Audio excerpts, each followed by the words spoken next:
দেওয়ার জন্য আল্লাহ আমাদেরকে পাঠাইছেন। আচ্ছা বলেন তো, কোন ছাত্র যদি পরীক্ষা দেওয়ার জন্য সেন্টারে যায়, হলে প্রবেশ করে, প্রবেশ করার পরে যদি এখন এদিক ওদিক তাকায় নিজের মূল্যবান সময়টাকে নষ্ট করে, কি করে? নিজের সময়টাকে নষ্ট করে, লেখে না। পরীক্ষায় কি করে না? সে আসছে পরীক্ষা দিতে, কি করে না? লেখে না। এদিক সেদিক তাকায়, নতুন সেন্টারে আসছে সেগুলো দেখে। তার নির্দিষ্ট সময় কত? 3 ঘন্টা, সাধারণত 3 ঘন্টা দেয় পরীক্ষা। বিভিন্ন সেক্টরে বিভিন্ন সিস্টেমে সময় নির্ধারণ করা, যেটা যেমনই হোক না কেন সময় তো একটা দেওয়া হয়, হয় কি হয় না? সময় তো একটা দেওয়া হয়, হোক 3 ঘন্টা হোক 1 ঘন্টা। এই সময়টা যদি সে মনে করেন এদিক সেদিক তাকায় নষ্ট করে, এক্সামিনার যদি আসে, আসার পরে জিজ্ঞাসা করে, এই ছেলে তুমি কি করতেছ, তুমি কি করতেছ? দেখে না যে একটা ছেলে সবাই লিখতেছে, একটা ছেলে শুধু এদিক ওদিক তাকাইতেছে, নিজের সময় কি করতেছে? নষ্ট করতেছে। কারণ এক্সামিনার জানে ওর একটা সেকেন্ডের মূল্য কত। ওর এই পরীক্ষার সাথে ওর জীবনের সফলতা ব্যর্থতা সবকিছু মিশ্রিত আছে। ও যদি এই পরীক্ষায় ফেল করে তার জীবনটা বরবাদ, যদি পাস করে জীবন সফল, ঠিক কিনা?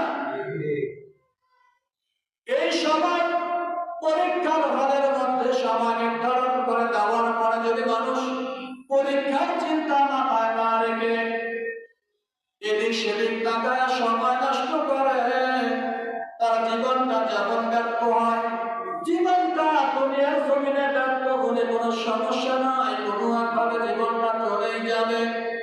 আল্লাহ ধরো 65 বছরের জিন্দেগি কম বেশি, এটা যদি অনর্থক নষ্ট হয়ে যায়, পরকালে কঠিন কিয়ামতের ময়দান, আসল মিজান বলছিরা এভাবে করে শেষ ঠিকানা জান্নাত অথবা জাহান্নাম। কোনটা আপনার জন্য বরাদ্দ আছে আপনারও জানা নাই, আমারও জানা নাই।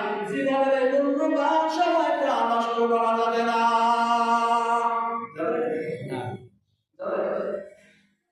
কিসের আশায়, কিসের নেশায় দোকানে বসে গল্প করে সময় নষ্ট করেন?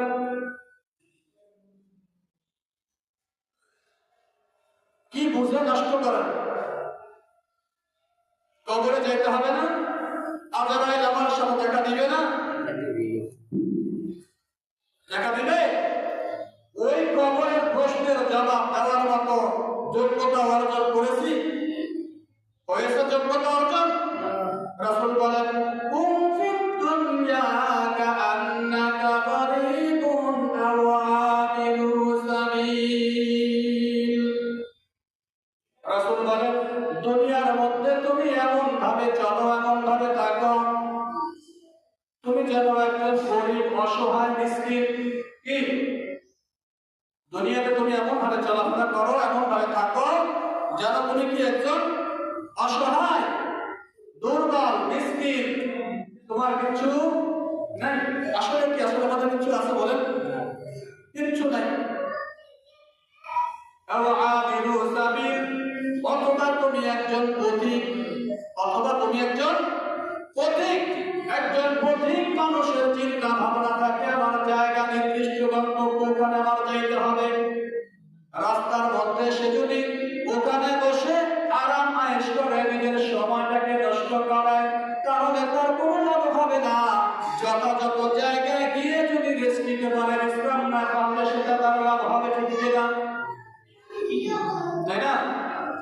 যথাযথ জায়গা তাকে বুঝতে হবে, এরপরে সেখানে গিয়ে আরাম করলে সেটা তার ঠিক হবে। যদি রাস্তার মধ্যে প্রত্যেক মানুষ যদি বিশ্রাম করে, সময় নষ্ট করে, তাহলে তার জীবনের সফলতা আর আসবে না। এই জন্য দুনিয়ার যে সময়টুকু আমাদের কাছে বরাদ্দ করা হয়েছে, সময়টুকু দেওয়া হয়েছে, এই সময়টুকু যথাযথভাবে মূল্যায়ন করতে হবে। আল্লাহ তাআলা বলেন, ওয়াল আসর ইন্নাল ইনসানা লাফি খুসর। নিশ্চয় অধিকাংশ মানুষ ক্ষতির মধ্যে আছে। কিসের মধ্যে আছে? ক্ষতির মধ্যে আছে। ক্ষতি কারে করে? ব্যবসায় লস হয়ে গেলে সেটা বড় কোনো ক্ষতি না, কিনা? সেটা বড় কোনো ক্ষতি না।